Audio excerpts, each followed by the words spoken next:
Hello everyone, welcome back to my channel. आज मेरे kitchen में बन रही है अरबी की बहुत ही टेस्टी और मज़ेदार सब्ज़ी। तो चलिए इस रेसिपी को शुरू करते हैं। अरबी की सब्ज़ी बनाने के लिए मैंने 1 किलो के करीब अरबी ली है और इसे आज मैं उबाल कर बनाने वाली हूँ। तो सबसे पहले इन अरबियों को मैं एक पतीले में उबालने के लिए रख दूँगी। मुझे इसे 60 से 70% ही उबालना है, खूब ज़्यादा उबाल कर नहीं पकाना है। तो देखिए हमारी अरबी में उबाल आ चुका है और मैं एक नाइफ़ के हेल्प से इसे चेक कर ले रही हूँ। तो यहाँ पर हमारे जो अरबी है वो 70% तक उबल चुके हैं। तो उबले हुए अरबी को मैंने ठंडे कर लिए और उसके बाद सारे छिलकों को उतार कर मैंने राउंड शेप पर इसे कट कर लिए हैं। आप चाहे तो अपने मनचाहे शेप में काट सकते हो।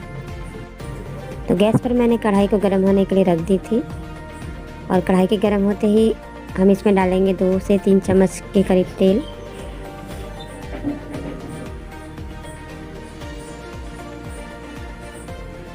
और तेल के गर्म होते ही हम इसमें डाल देंगे जीरा और इसके बाद में इसमें डाल रही हूँ प्याज और हरी मिर्च।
हमारे कटे हुए अरबी और अरबी को भी हम मसालों में अच्छे से मिला लेंगे।